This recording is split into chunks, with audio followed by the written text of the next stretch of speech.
অনেক সময় প্রস্রাব হয়ে যায়, এই অবস্থায় আমার কি নামাজ হবে? পরামর্শ দেবেন। ভাই হাশেম রেজা, আল্লাহ তাআলার কাছে আমরা দোয়া করি আপনার কাছে আল্লাহ তাআলা আপনাকে পরিপূর্ণ শেফা দান করুন, শেফায়ে কামেলা আজেলা দান করুন।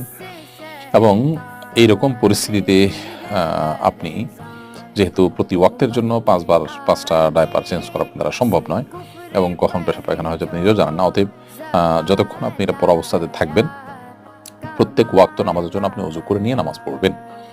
আর যদি প্রতি ওয়াক্তে আপনি ডায়পার চেঞ্জ করতে পারেন তাহলে ডায়পার চেঞ্জ করে নতুন ডায়পার পরে আপনি প্রত্যেক ওয়াক্তে ওযু করে নামাজ পড়বেন। যেহেতু আপনি আঁচ করতে পারেন না কখন পেশাব বের হয় না হয়, অতএব এরকম পরিস্থিতিতে আপনার জন্য এটি জায়েজ হবে যে আপনি প্রত্যেক ওয়াক্তের জন্য ওযু করে ওই ওয়াক্তের মধ্যে যত নামাজ খুশি আপনি ওই ওযু করতে পারেন। এর মধ্যে পেশাব বা পায়খানা যদি বেরো হয় আপনি যেহেতু জানছেন না এবং সেটা নিয়ন্ত্রণ করার সুযোগ যেহেতু নাই, অতএব ইনশাআল্লাহ এই অবস্থা আপনার নামাজ পড়া জায়েজ হবে। প্রত্যেক ওয়াক্তের জন্য ওযু করলে ওই পুরো ওয়াক্তই ওই ওযু দিয়ে আপনি নামাজ পড়তে পারবেন, ওযু ভঙ্গের অন্য কোনো কারণ যদি না পাওয়া যায়।